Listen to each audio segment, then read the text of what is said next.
We were talking yesterday about what they said. They said, we mentioned what they said regarding the prayer. Now he will bring. So he said, others said, the order to pray these prayers. The others, some people said, look, the Prophet when he said pray, 2 rak'ah before you enter the mosque, pray eclipse prayer and all these orders prayer, pray at home and then pray with the leaders if you find them praying. They said the meaning, pray these prayers unless it's time, it's haram to pray. But there is other group who said no. He said now, the others said no. So some people said pray the prayers except, or don't pray after Asr except if you have to, except if there is a specific prayer that you are so don't try like make up a new prayer. That is, we have spoken about, he mentioned them yesterday. Now he said there is another group who said no.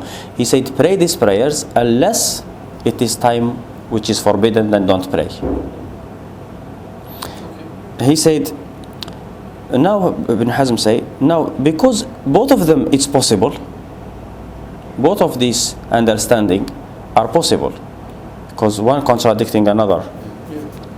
He said it is not fit to say this is right and this is wrong, except with proof. He said, so we looked at that and we found this hadith that is narrated by Abi Huraira, that the Prophet said, whoever reaches 1 rak'ah from subh before the sun rising, then he has caught his prayer, Salatul Subh. And whoever has caught 1 rak'ah from Asr before Maghrib, then he has caught his prayer. This is the Prophet saying, if you are praying the first rak'ah only at before sunrise, which means the second rak'ah will be after sunrise, that his prayer is fine. So this is works for those people who can say that yeah, you shouldn't pray in that time except if you have to. It doesn't work for the other group, because okay, you see, you say you don't pray in here, but this hadith say you can pray. So he said, فَإِنْ قِيلَ, if they tell us, so why did you say if someone pray less than 1 rak'ah before Asr and less than 1 rak'ah before sunrise, before if someone say, why did you say that whoever prayed less than 1 rak'ah from Asr before sunrise and less than 1 rak'ah from subh before sunrise, sunset, sunrise, that he can pray anyway? He said, we will mention that in the timing of the prayers.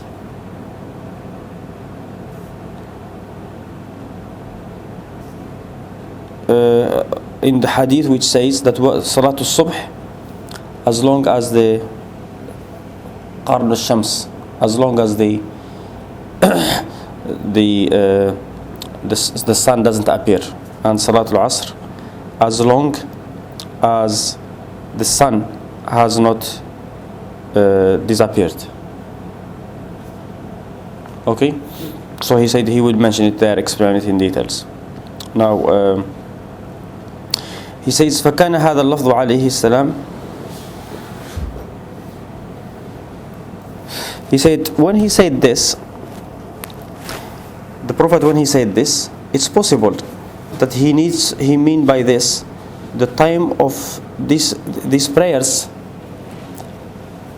the time of the end of these prayers, and it's possible that he means by this the time of the beginning of these prayers. Okay.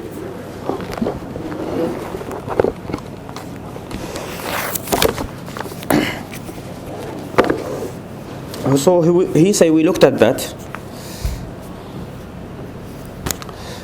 So this hadith shows clearly that this is the end of the time of the prayer of Subh and the end of the time of Salatul Asr. The one he was quoted before. Hmm? The one you quoted before. Yes.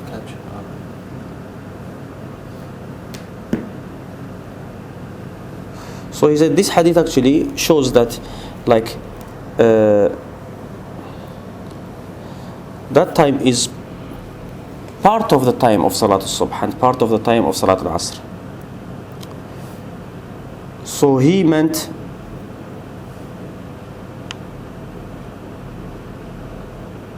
that you can start the prayer then. See, there is a hadith which is in Muslim that Salatul Subh, as long as the sun doesn't rise, and Salatul Asr, as long as the sun has not disappeared fully, and the Salat of you see the highest of the sun. This is what we call Qarn al-Shams. Qarn is the high, the top of the sun. So the Prophet says that Salatul Subh is as long as the sun, Qarn, the up of the sun, doesn't appear. Salatul Asr, as long as the sun, the high of the sun doesn't disappear.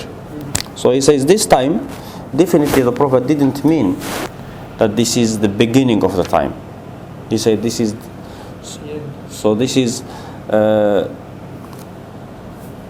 so since this is not the beginning of the prayer, you can begin the prayer before that. He said that's mean, he is saying that this is a time where you can begin the prayer.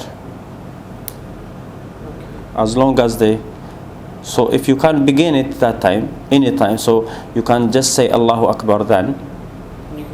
You can, yes. That is a very far understanding, because what happened is you should not delay prayer to that time. I mean, if you say this, he will say that, he says also that prayer, you should not delay prayer. So he does believe that. He says it in his books. However, so that hadith, if someone says, why did you say you can start prayer before, if you catch less than one rak'ah, then you can still pray anyway. You see, the Prophet said, if you catch one rak'ah from Subh, then you have caught the prayer. In another narration, add another rak'ah to it, finish it. So if someone says, okay, that is if you catch one rak'ah. So what if you catch less than one rak'ah? Still, you have to pray. This hadith is not like the proof that you rely on. A person, if he delays the prayer, does he delay this prayer intentionally or unintentionally? Yeah. I mean, when he delays the prayer intentionally, then we have to discuss the fact: can he pray ever or not? That is one matter. But if unintentionally, then that's mean he was sleeping, or he has forgotten. And if he has forgotten or sleeping, then his time is when he remember or when he wake up. And now he says, okay, if this time is haram, that is what we are discussing. Haram or it's not haram? That's what we are discussing. We are discussing is that this person, can he pray in the time which is haram? But that is his time now. The Prophet says he must pray when he remember. You say, no, when he remember, except if it's haram time. That's what they say. In this case, we say no. If he remember, he pray any time, even when it is haram time. What he shouldn't do is to just try intentionally to pray a prayer which is unnecessary, for example, at the time when it is haram, or delaying his prayer to the time which is haram. And then for this, yeah, of course we have to explain, to show the proofs.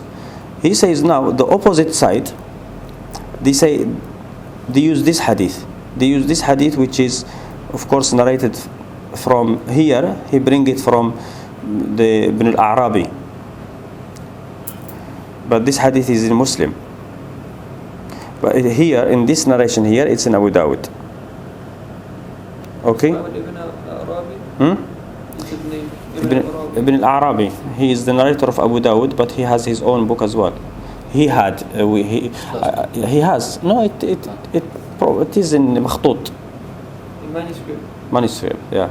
I don't know if they have published it, or I've never come across. He's the narrator of Abu Dawud. Yeah, he's one of the narrators, the most well.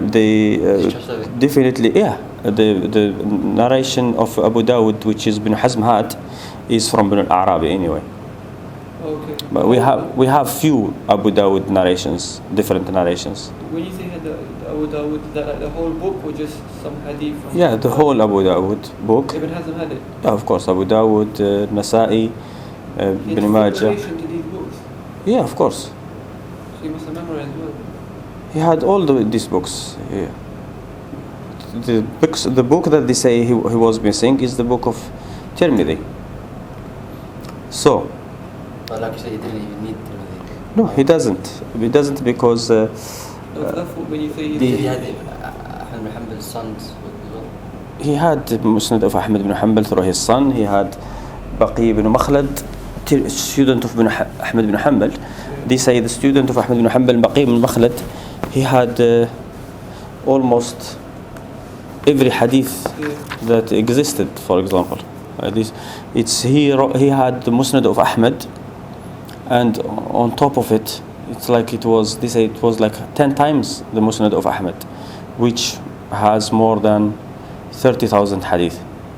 You see, the Musnad Ahmad has 30,000. When you said book, that he had their books, that doesn't necessitate that he memorized them. It just means that he had their books. Yeah, it's not necessary that they memorized all of them that they are called Hafid and stuff. Not necessarily they have memorized all the books. You understand? Generally, Hafid is not Ahmad ibn Hanbal, not Ibn Ma'in, but these people before, they used to rely on their hifz too much. However, what they know, what they memorize is like the core of the hadith. Oh, okay. Like this hadith is the hadith known to be hadith of Nafi' from Ibn Umar. You understand? Yeah. So in this hadith is the hadith known to be the hadith of Abu Salama ibn Abd al-Rahman from Abi Huraira. So someone narrates it from Sa'id ibn Musayyib. Okay, but that's in terms of isnad. What about in terms of matan? When you say cool? Oh, in the matan they don't care much about the matan. The muhaddithin. I mean, you understand? You have to look at the matan. Yeah, because that's the second. This is very important, but it's not really exactly the wording and stuff. When you said core of the core of the hadith, I thought you meant it's not and the matan. It's about the Prophet saying this. Yes, saying but it's not word for word. Yeah, they don't go word for word, unless the hadith mentions something weird, or if they see someone bringing always extra wordings, you have to know that generally the wordings. You understand? Okay. And Ibn Hazm was his time. He started to calm down in memorization. No, before that, people don't memorize that much. I mean, when they say memorization, I have the books. You have the shuruh of like Bukhari, for example. How many people have done sharh to Bukhari? Mughalatai, Khattabi, Ibn al-Munayyir, Turkmani, books that we don't have. Ibn Hajar had them. When he used to write his book, he will have this, the sharh of Bukhari, he will have with him, I don't know how many, Allah A'lam, but he will mention, he would have had at least 30 of them by some people who are very well-known, they call them huffaz. And then he will say, yeah, he will mention someone, one of all of them. He will say, and this person said so and so. This person said Bukhari should have narrated this hadith. And then he says, yeah, that just shows that this person didn't even read Bukhari, because this Bukhari narrated this hadith. You understand? And then and then he will say, this person have said this hadith is in Muslim. So, but this hadith is in Bukhari that he was doing sharh of. And then he say, and this person claimed to have memorized Bukhari, and he say only there is no similar hadith to this, but there is so many. You understand? He says like this, but he himself, he does the same thing. He comes across hadith and say this hadith is in Muslim, but that hadith is in Bukhari. You understand? He comes to a hadith and they say, okay, this hadith here, there is something in Muslim which is similar. He said, I don't remember all the time he says this, but he come hadith about من لم يتغنى بالقرآن. He mentioned before he reaches where the hadith, he come and say this hadith is in Muslim, but the hadith is in Bukhari. And then he comes another hadith which says يا أيها الذين آمنوا لا أعظم المسلمين في الإسلام جرما, and they say this hadith is in Muslim, that hadith is in Bukhari. You understand? So they do this. The thing is, Ibn Hajar never claimed that he memorized the books. I mean, they call him Hafiz because generally he knows the hadith. Generally, like he knows this hadith, he knows this hadith is from this, but to memorize them, all of them, I don't think they did. The majority of these shurrah, they don't memorize that way. I mean, people who memorize are the people normally who just memorize. This is how it happened. But it's good. I mean, but or sometime I will say, I mean, person you can see it in yourself. If you sometimes you memorize a hadith and then you forget totally, because when you start memorizing a lot, sometimes you get mixed up. Sometimes hadith is in Bukhari, say in Abu Dawud. It happens. So probably that way as well. So I don't know. But generally, it's these people who claim that they have memorized every book, or people say, oh, he has memorized every book, or that is not possible. Huh? Million. Yeah. Million hadith. There was a debate between Ibn al-Madini and Ahmed bin Hanbal and Ibn Ma'in. Debate between Ibn al-Madini and Ahmed bin Hanbal. No, between Ibn al-Madini and Ibn Ma'in. This debate is with Isnad Sahih. And Ahmed bin Hanbal was in the middle to judge between them. And Ibn al-Madini mentioned the hadith, and Ibn Ma'in mentioned the hadith, the opposite. Both of them very famous hadith. One from Talq ibn Ali, one from Marwan ibn Hakam from Busra. So they were debating whether a person should do wudu from his touching his private parts. Ibn Ma'in says he should, Ibn Madini says no. So Ibn Madini mentioned the hadith that the Prophet said it's part of your body. Ahmed bin Hanbal said, who narrated it? Then Ibn Ma'in said, I know another hadith contrary to this hadith, which says that it is you have to do wudu from it. And then Ahmed bin Hanbal said, who narrated this hadith? You understand? So it means that he there didn't know this two hadith. You understand? It's not what? The famous hadith. They are famous hadith. So it means he doesn't know everything. Those were the two that he was. So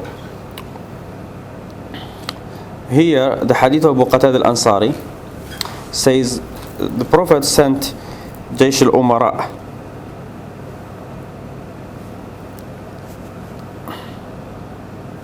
Well, this hadith is a mistake, definitely. Yeah, I forgot this.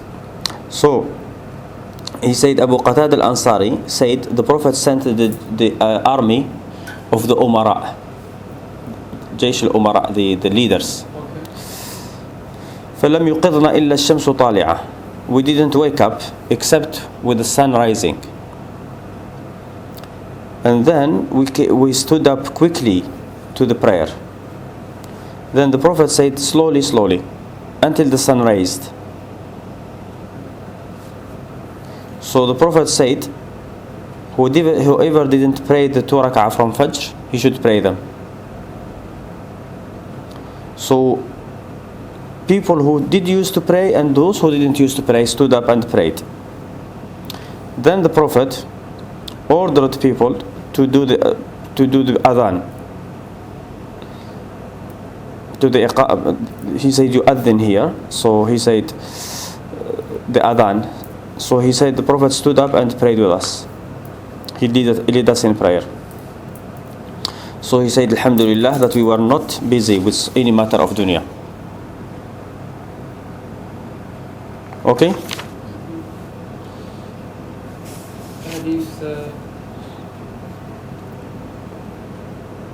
That hadith is, can you say that it is wrong?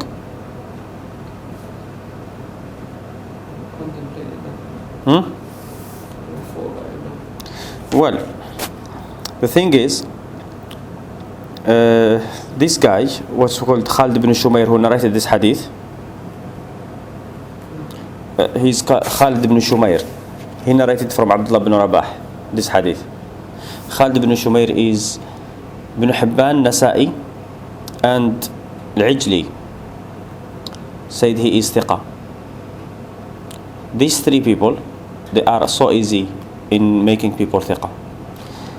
And now before you say Ibn Hazm is discussing this hadith, I don't think that he has anything against the isnad, probably. However, I think this you should have something against the isnad. Why? Because this man, I told you, except these people have said he is thiqa. But look at this hadith. The hadith where the army of the leaders, Jaysh al-Umara, means it was an army where the Prophet said that Zayd bin Haritha should be the leader. So he sent this army to meet the Romans. And what was his position? Zayd bin Haritha, the adoptive son of the Prophet. Yeah, was he the leader of the leaders? No, he made him the leader of the army. Okay. To fight this. Then he said if Zayd bin Haritha dies, is killed, then it should be Ja'far ibn Abi Talib. Okay. He said if Ja'far ibn Abi Talib is killed, then it should be Abdullah ibn Abi Rawah, Abdullah ibn Rawaha. Okay. You understand? This army, what happened is they went and they had a fight. Zayd killed, and then Ja'far was killed, and then Abdullah ibn Rawaha was killed, and Khalid ibn Walid took over. Which really happened? Yes. Okay. And no one, and Prophet didn't go into. He didn't go to that battle. He was in Medina. What year was this in? What year was this roughly in? Just before Fath Makkah. Okay. So now this man is say, in the army of the leaders, they call it Jaysh al-Umara, the army of the leader, because there was many leaders. Okay, that's what I was thinking. Where did that come from? Really? You understand? So he said, in this army, we didn't wake up, and then we woke up when it was the sun. It was hot. You understand? No, it was hot. Like it was. Like 8 o'clock, even 8, 9. I mean, sun when it is hot, the heat of the sun will not wake you up 20 minutes after Fajr. Definitely not. It will wake you up an hour after, which is definitely you can't pray. So the mistake that he has done here, first, he says that the Prophet led the prayer. How can he lead the prayer when he was not there? I mean, how can be there leaders in the army if he was there? He is the leader. Yes, he will be the leader until. So the other thing is, how can he say that the Prophet, the Son, has appeared, made them wake up, and then he told them to wait? So to wait like until the sun rises fully, when the sun has woken up them. So this hadith is that shows that this man here is weak, despite what Ibn Hibban have said, because this hadith, everybody who narrated this hadith narrated it from different, and he will mention here some different narrations. Of course, this is hadith of Imran ibn Husayn, which is narrated by Al-Hasan Basri, which is also weak because it's broken between Al-Hasan and Imran ibn Husayn. However, this hadith is in Bukhari, similar, when the man who didn't find tayammum, didn't pray with the Prophet, and he told him do tayammum, and then later he gave him water to wash. That is the same hadith. Now, Al-Hasan narrated from Imran ibn Husayn, he said, we went with the we were walking with the Prophet at night, traveling with the Prophet at night. Then at the end of the night, we went to sleep. We woke up and the sun has risen. Then the people started going to their wudu quickly. Then the Prophet said, move. So we moved until the sun raised. Then we stopped. And then we did our wudu. And then Bilal did the adhan and we prayed 2 rak'ah. Then the Prophet ordered Bilal to do the iqama, and then he prayed. And he mentioned the hadith. You said this one was broken, so... This is definitely broken because Hasan al-Basri never heard anything. It's not like only Mudallis, but we know that he didn't. He has. Who confirmed that he didn't meet this person? That he never met Imran ibn Husayn. You find it in the book of hadith, like Ibn Ma'in and others say he didn't meet.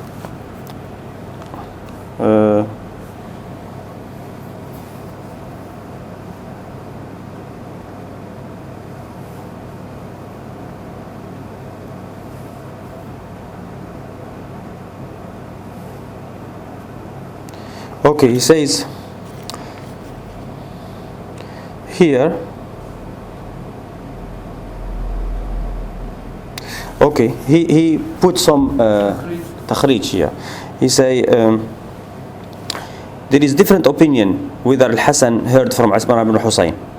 Ibn Abi Hatim narrated from his father and Ibn Ma'in that he never heard from him. Also Ibn al-Madini.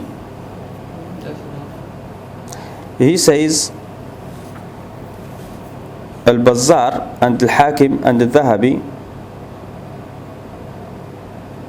said he should have heard from him. Should have heard from him. Yeah.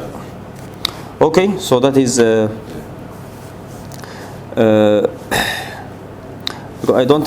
I remember that Ibn Ma'in said it's and some others. Yeah, but there is takhrij here. So here also Abu Qatada said, this is another narration from Abu Qatada. He says, we were traveling with the Prophet one night, and then we told the Prophet we want to go to sleep.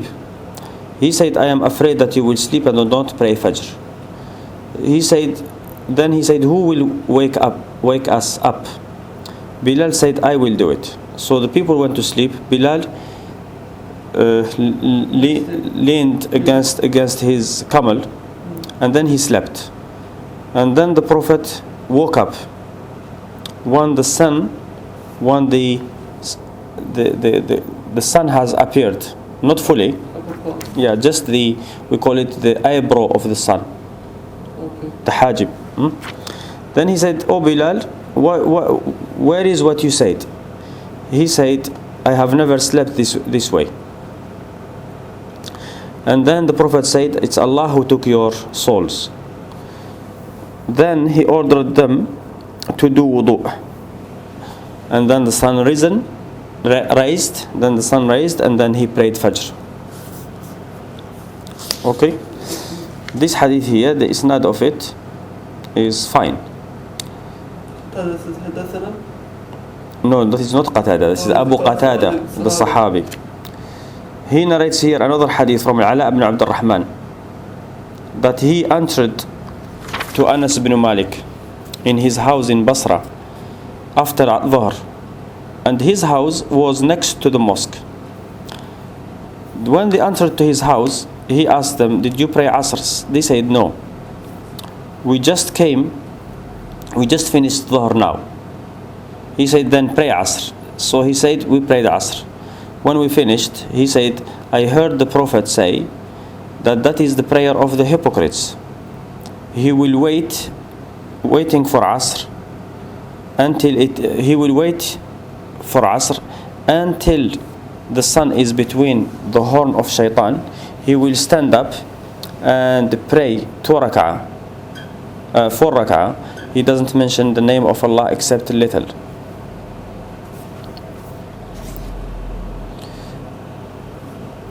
He says also, we narrated it from Malik, from Al-Ala ibn Abd al-Rahman, from Anas, that he heard the Prophet saying, that is the prayer of the hypocrites. They wait until the sun is yellow. It's between the horn of Shaitan, and then he prays 4. He doesn't mention the name of Allah except a little. Ibn Hazm is trying to prove here that praying after Asr. Ibn Hazm. No, he said this is their dalil. This is what they are mentioning. This is why we can't pray in forbidden time. Yes. So he said also, they mentioned the 2 rak'ah after Asr.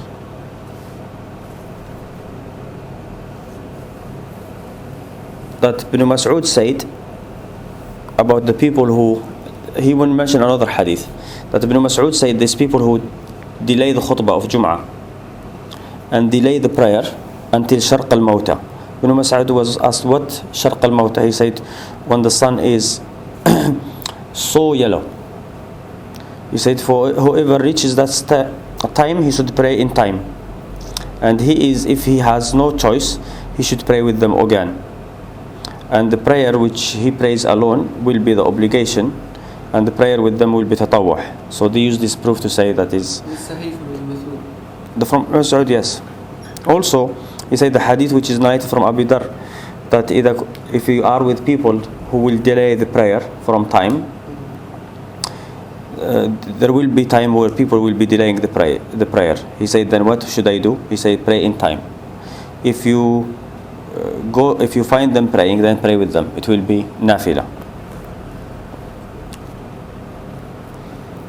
Also, they said, these people, the people who say you can't pray in the prayers in the time which is forbidden, he said the Prophet have forbidden the prayer totally in these times, in the forbidden times. Also, the Prophet has forbidden fasting in the Eid of al-Fitr and Eid al-Adha and the days of Tashriq. And the Prophet ordered that whoever overslept to pray when he remember or when he wake up. And the Prophet also ordered to fulfill the vow. And also he ordered to fulfill the vow and to fast the days that you have missed, for the woman who has had menses, and for the sick, and for traveler. You understand? He said, you agree with us that a person should not fast in the days which are forbidden. So you said, because Allah has forbidden, you have given precedence to the nahi over the order. So you should do the same thing in the nahi of the salah in the times which are forbidden. You understand that view? Yeah, that they take they give precedence to the negation Rather over than the command. yes, they say look, Eid is forbidden to pray, to fast, Yeah. and Someone makes a vow that yeah, and if you make a vow, it's an obligation to fulfill the vow. If you miss the fasting of Ramadan, if you are sick or traveler, you have to make it up. But you say that if the person comes in Eid, he should not. You say you shouldn't fast. So and you give precedence to the negation, nahi, rather than the order. You say, why don't you do the same thing? The Prophet ordered to pray, and he said, don't pray in these times. And he ordered someone who has overslept to pray when he remembers. Why don't you give precedence to this? You understand? He said, because you will be contradicting yourself. is the majority that go with the nahi. No, they don't have really a rule. I mean, like Ahnaf, generally they go with the nahi. But But generally, we should go with the command. it's not question, there is no generally or generally You here. have to look at each situation. Yes, there is no general. This is order and this is an order. Even negation, nahi, is an order. So they said, when the Prophet said, whoever pray one rak'ah before Salatul Subh and before Asr, he has reached the Dhuhr, the Subh or the Asr. They said it is possible that he have said this before he has forbidden the praying in these times. No, he'd have to explain. You understand? You understand? They say when the Prophet, it's possible that what he said, whoever reaches one rak'ah before sunrise, maybe he said it before he says that you shouldn't pray after Salat Subh, or you shouldn't pray when sun rises. People can say, yeah, and it's possible that the Prophet said don't pray after Subh. Before he said whoever catches one rak'ah. You understand? He said this is all they have used. They don't have any other proofs against what we said. He said we don't mean the companions of Abu Hanifa. He said because they have not used this hadith at all. They said because there is no any of this hadith except that they have contradicted it in a way or another. Said so we are not going to Discuss that. this is not where he is going to discuss them with the others. He said, but we don't mean here the companions of Abu Hanifa. He said, we want to discuss with the people of who took the madhab of the mutaqaddimin, of the tabi'in, where they said that the nahi should be given precedence. Like there were some Sahaba, such as Abu Bakr and Ibn Umar, where they have given precedence to the negation, to the nahi. He said, so we want to discuss these people. He said also the Malikis can't use this hadith because all of this hadith, every single hadith of this hadith, they contradicted it in a way or another. So, and sometimes they say this is only for obligation, sometimes they say this is only for tatawwu'. He said only we want to discuss with the mutaqaddimin who said that it is totally forbidden to pray in that time, whether it's obligation prayer or no obligation prayer. He said So we must start with and explain. So everything that he has said here is not, there is no hujjah in it. He said, as for the hadith of Abi Qatada, which he mentioned, and Imran ibn Husayn, these two hadith, they came with extra bayan, extra information. And then he mentions here hadith from Ibn al-A'rabi, from Abi Qatada, from a different narration, of course. He says, Abu Qatada, he says, the Prophet went aside and they went with him. Like he went aside, not with the army. He left the army and he was walking, riding aside. He said, I was with him. So he told me, look. So he said, look, he might have made it unintentionally. So I said, there is one rider, and then this is two riders, this is three. He said, until we became 7. So the Prophet said, look for our prayer. He said, then we slept. We didn't wake up except when the sun became hot. So we stood up, we walked a little, we rode a little. Then we stopped, we did wudu, Bilal did the adhan, and we prayed 2 rak'ah. And then we prayed the Fajr. And then we started riding again. So some of them said, we have neglected our prayer. The Prophet said there is no neglecting during the sleep. Neglecting is when you are awake. Whoever sleeps or forgets, whoever sleeps and doesn't pray or forgets, he should pray when he remember. And he mentioned the hadith. That hadith, he says, is in Abu Dawud, but this hadith really is in Muslim.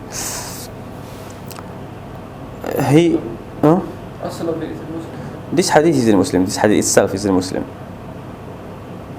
Okay, it's narrated from. It's also in Abu Dawud as well. Hmm? Is it also in Abu Dawud or it's not in Abu Dawud? It is in Abu Dawud, yes, but you don't say hadith is in Abu Dawud if it's in Muslim. So there is hadith from. Then he goes to the second hadith. So he explained the hadith, the first hadith of Abi Qatada, where the man said we went in the army of the leaders. He doesn't say that hadith is da'if, but he say that this hadith explains that. Now the hadith of Imran ibn Husayn, which is from Al-Hasan al-Basri, he says also this hadith says that the Prophet was traveling, so they slept from Salat al-Fajr. And then they woke up when the sun was hot. Then they moved a little until the sun raised. So he ordered the muadhin to do the adhan. He prayed 2 rak'ah before Fajr, and then he prayed the Fajr. He said this is Yunus from Al-Hasan and Thabit al-Bunani from Abdullah ibn Rabah, and they are more trustworthy than Khalid ibn Shumair and Hisham ibn Hassan, mentioning that the Prophet did not wake up until except by the heat of the sun. So he considered these two hadith there are sahih, but he says this is better. You understand? And he said, we all know it is. He says we all know that is everybody who has like understand that the sun will not be hot to wake someone except when it is high. He said before that it's not possible. He says also in the hadith of Abdullah bin Abi Qatada that the Prophet ordered them. There is no in the hadith of Abi Qatada that the Prophet ordered them to wait anyway. It's only in it that he ordered them to go to their needs and to do wudu, and then prayed only. He said, if it's that is true, then we have to look, why did the Prophet delay the prayer in that day? He said, even if there was no mentioning of the sun being hot when they woke up, there is no proof in it that the Prophet was waiting for the sun to rise. He said, because none of this hadith says the Prophet, I have delayed the prayer because of the sun not being raised.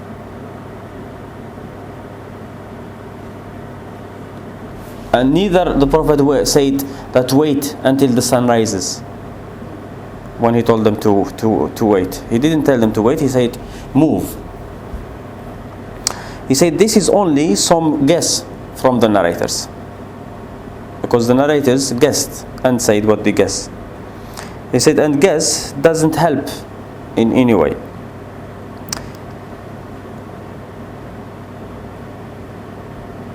He said also, Abu Qatada and Imran never said that the Prophet delayed the Salah because the sun was not high enough. They said, they just mentioned what the Prophet have done.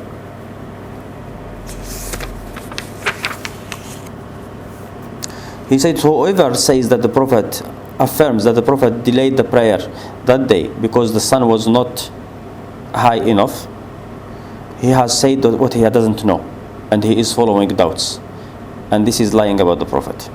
So he said we have to look what is the reason that the Prophet delayed the prayer that day. He said then we find this hadith which is in Muslim from Abu Huraira, that he said we slept at the end of the night with the Prophet. We did not wake up until the sun raised. Then the Prophet said, every one of you should take the head of his camel, meaning ride,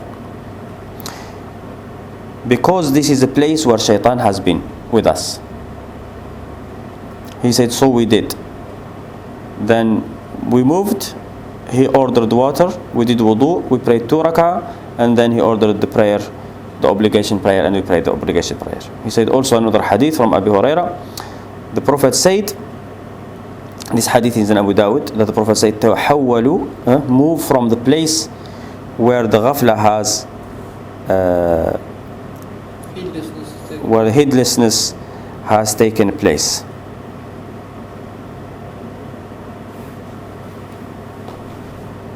Okay? So he said because heedlessness has taken place, and then so he gave the reason why he didn't pray in that place. It's not to wait for the sun to rise. He said because that is in hadith. He said that the heedlessness has taken place, and he said this place shaitan has been with us.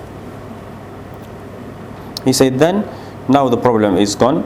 We know why the Prophet has delayed the prayer from that place, because that is place where they were headless and the shaitan was there, not because the sun was not raised enough. And some of them said the sun will be between the horn of shaitan then, so the illah is there. He said this is a word that he said تخديش في الرخام. Just an example that you said like تخديش, you know رخام? The blackboard? No. Rokham is what you put on the floor. Polish. The stone, marbles. Or the floor you put on, not what you put on the floor. And scratch. Yeah, it says like scratching on the marble. Yeah, that's what you do on the blackboard when you scratch. When you scratch board, what happened to you? You just hurt yourself, I mean. So this is like, he said some of them said the illah is there. Huh? He said this is like scratching the marble. He said because the Prophet said, the Prophet didn't say that he did delay the prayer because the sun was between the horn of shaitan. He said because this is a place where the shaitan was with us.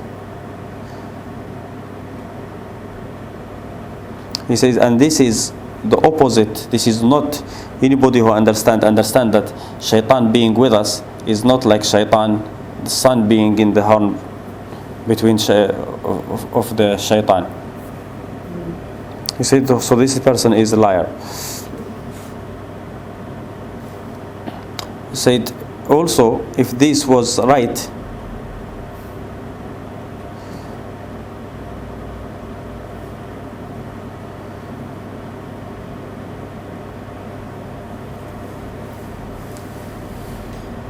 he said also if they think that the salat, he delayed the salat because of the sun not being reason enough, and they will never find this.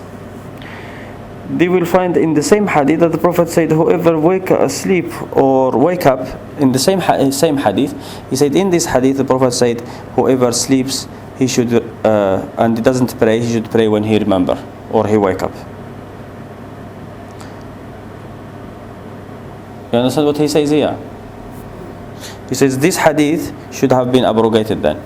He said if the Prophet, he said after the Prophet, he said look, this hadith says whoever wake up asleep, he should pray. He said look, the hadith says clearly that the Prophet slept, he woke up, he moved, and then he prayed. So he delayed the prayer. He said if he delayed the prayer for that reason, because he's supposed to pray straight away. yes, and then he prayed afterwards. He said the hadith says that afterwards, after he has finished the prayer, he said whoever sleeps from his prayer, he should pray in time. He should pray when he wake up. So this, what he said there after the prayer, should has abrogated what he has done before the prayer. That's what Ibn Hazm said. Yeah, he said he moved and then prayed and then said if you wake asleep, then you should. He said so. This is the last. Acrobatics. So he says this is the last what he said.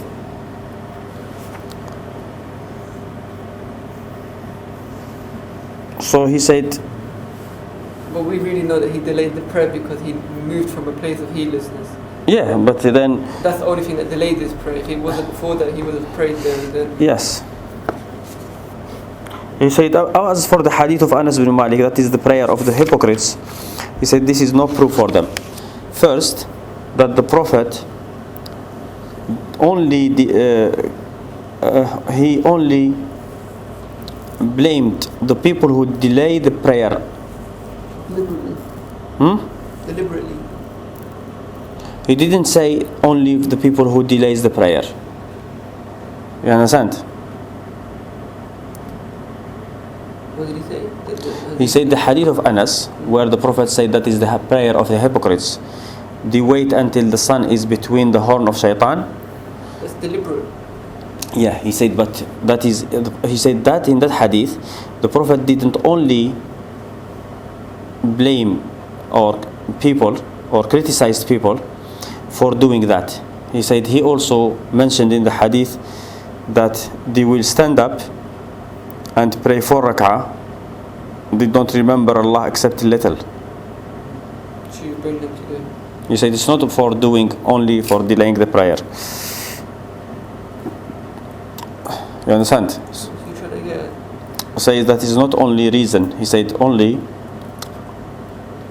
He said so. The whole of it makes it the prayer of the hypocrites. So them delaying and them not reciting Allah much of Allah's remembrance. So they delay it really. They delay it until there is little time left, and they can't remember Allah enough. They delay it to the last minute, and then they prayed so quick. So he said that is like what Allah says in the Quran when they stand up to the prayer, قاموا كسالى, the hypocrites, قاموا كسالى. Allah says in the Quran, إن المنافقين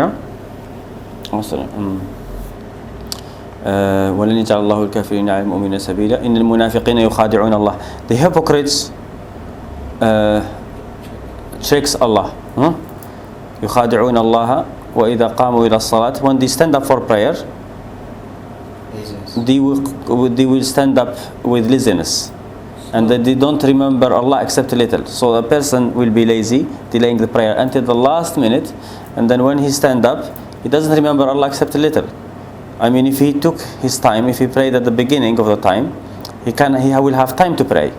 But to delay it, so he said this hadith is not talking about people delaying the prayer, is about people delaying prayer to the last minute when they can't remember Allah. So they say this hadith, they don't have proof in it. So remember Allah is the the only way it can be understood. Because dua isn't, saying dua is not necessary like sujood saying dua. No, this is definitely as long as he pray his prayer fully. Yes. I mean, Fatiha, yes. whatever. You see, some people they don't do sujood, they don't ruku' complete because they have no time.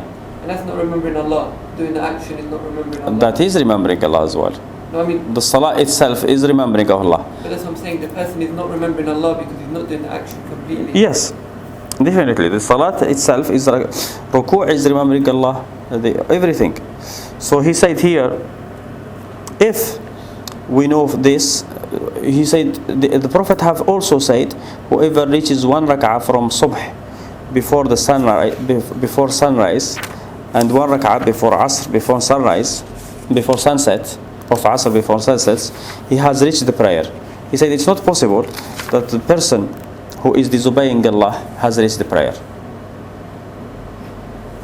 Yeah. So he said the salat of someone who disobeyed Allah is not, or it can't be he is doing good, he is doing bad, being hypocrites at the same time. I think with the asr one, it's just out of the way because if he prays outside the time of the munafiq is finished. This is definitely if he delays the prayer for a reason. Yeah. I mean, That's the only way we can look at that one. yes, you shouldn't delay the prayer to the last minute. Any prayer, except for, I mean, any prayer, you shouldn't delay it until praying part of it in the time and part of it out of the time. You have to pray it within the time.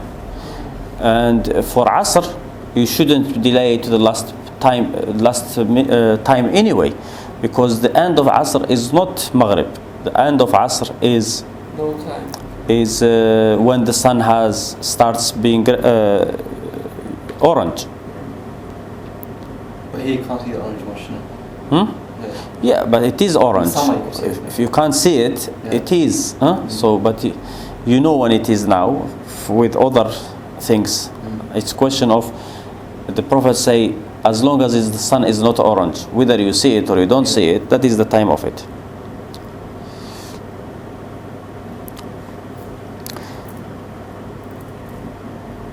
He said also, now he brings some hadith. He said, whoever, the Prophet also said in hadith which is narrated by Muslim and Bukhari and Muslim, he says that you will see your Lord the way you see the moon. If you can pray before the sunrise and before sunset, then do it. So he says this is dalil that the time is before sunrise and sunset. This hadith is in Bukhari and Muslim. And another hadith from Umar ibn Ru'ayba, and this hadith is in Muslim, that the Prophet said, no one will go to hellfire. No one of those people who pray before sunrise and sunset will go to hellfire. So he says that time is before sunset and sunrise. This hadith is in Muslim as well. And Bukhari. Hmm? And Bukhari. That's the first hadith you quoted at the beginning. Sorry? The first hadith you quoted at the beginning. The first hadith you quoted in the beginning. Yeah. No, this is different hadith. The first hadith said, you will see your Lord. So if you the way you see the moon. So if you can pray before sunrise and sunset, do it. And this hadith is different. It says no one from those who pray before sunset and sunrise will go to hellfire. This hadith is in Muslim. So Bukhari didn't narrate it. no, but it is sahih. The isnad is sahih. He said if this is the same, if this is right, then the Prophet have said,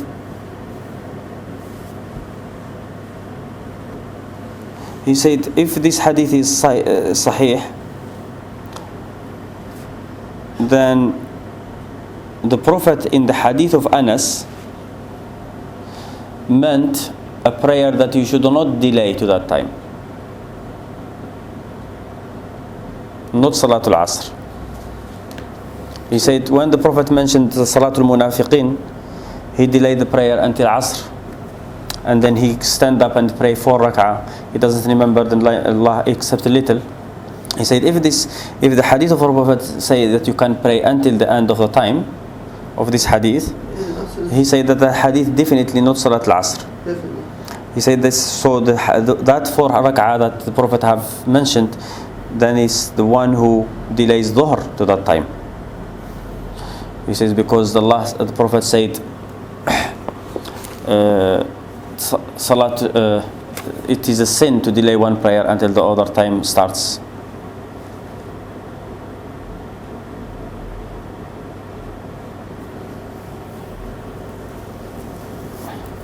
He says also the hadith of Ibn Mas'ud help us. The hadith of Ibn Mas'ud, he say, hadith of Ibn Mas'ud is not from the Prophet anyway. Yeah, but he says that shows that what you are saying is what the Prophet, it help us, like he say, because Ibn Mas'ud said they will delay the khutbah until the the sun is between the horn of shaitan, when it's sunset. He said that is for Jum'ah, because the khutbah is from Jum'ah, it's from Dhuhr.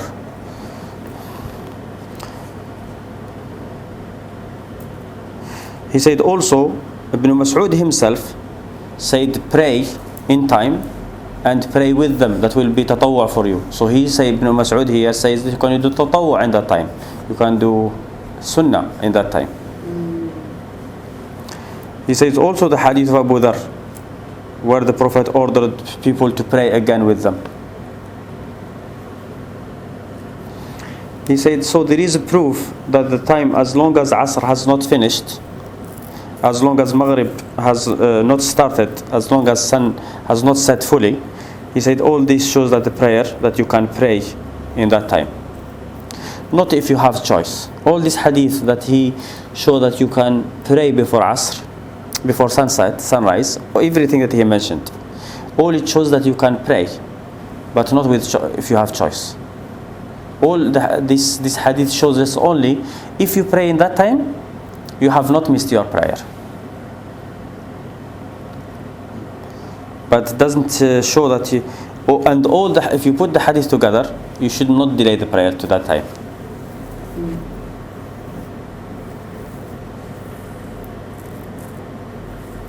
He said, as for those who say maybe the Prophet said whoever reaches 1 rak'ah before Subh and before Asr,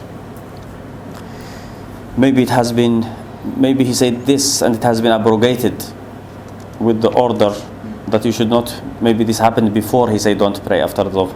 He said this is maybe, and maybe has no hukum in the religion. He said also the saying of whoever prayed this rak'ah, this is a hadith narrated by Abu Huraira, and he was like one of the latest Sahaba. He said the hadith that speaks about Nahi is the hadith of Umar ibn Khattab and Umar ibn Abasa, and they were Muslim at the beginning, a long time ago. The hadith of Nahi about the timing is hadith of Umar ibn Abasa. That's true. And he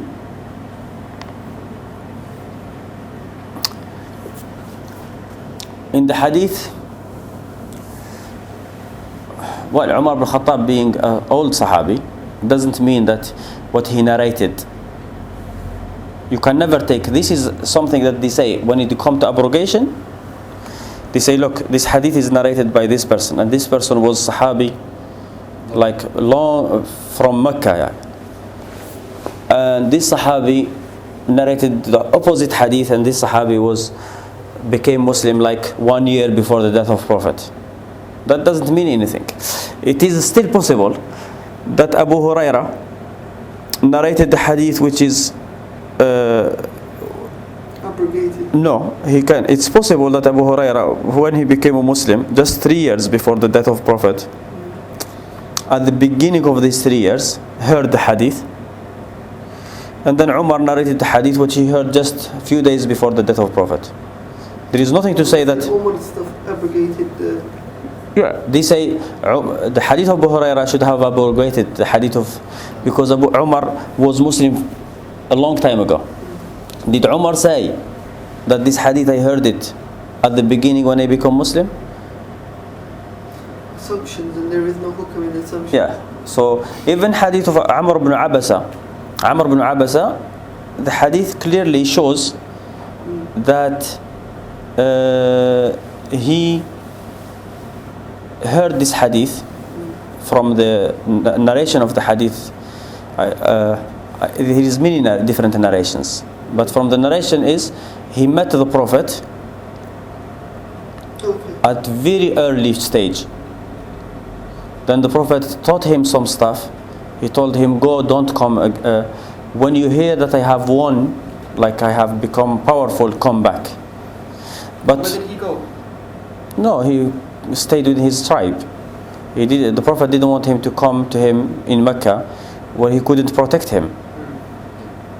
So it shows here, like the hadith, if he said that this is what the Prophet told him then, when he met him at the beginning, it will show that, okay, it was very early when the prayer time was, like it was haram to pray. And then if Abu Huraira, The prayer was only became obligation in Medina, wasn't it? no, prayer became obligation in Mecca. Yeah? Yeah, Isra and Mi'raj, just before the death, after the death of Khadija.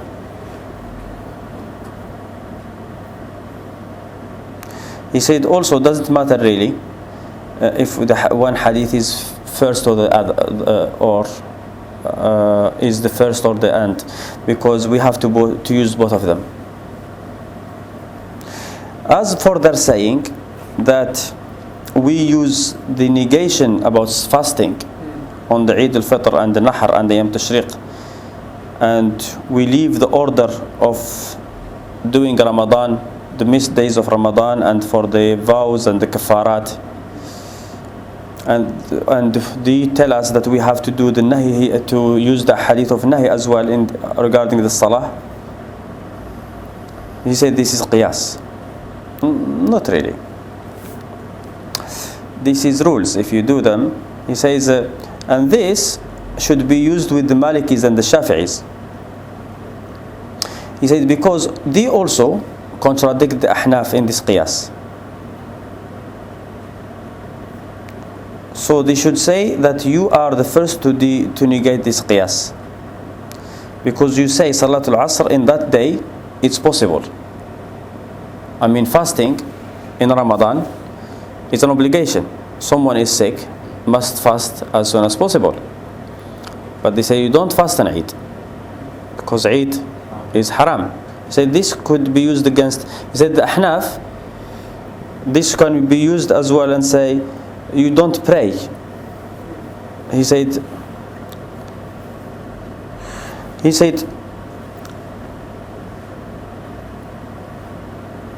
also like the Ahnaf and the Malikis the Malikis and Shafi'is didn't use this qiyas at all. But also they can use it against the Ahnaf, because the Ahnaf say you can pray Asr of that day if you miss it.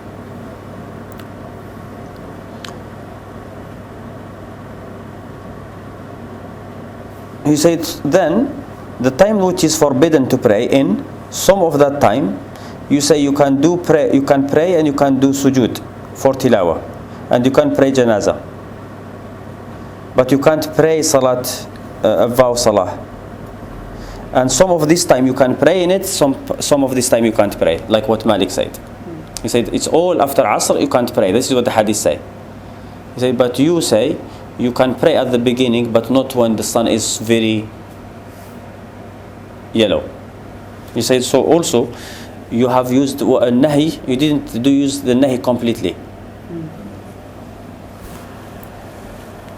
He said when they say why did you make the difference between the two orders and the two nahis, our answer is this: we have done this because the orders came affirmative.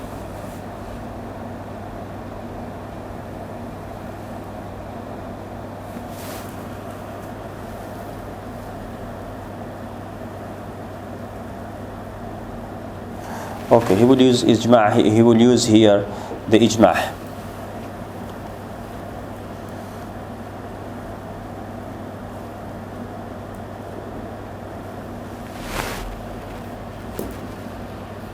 Okay? We don't agree about ijma', so we don't use it. Anyway, I think the explanation about nahi and the nahi and order, we will stop here. Yeah. The nahi and order, when there is two, how long the Masala? Yeah, I was gonna ask. just few pages, Yeah, wait. up to here. I can't handle it. Huh? It's too much for me. Yeah, so the nahi and order, like there is every obligation, every negation is an order. Every negation is an order. Yes. You know nahi, do this.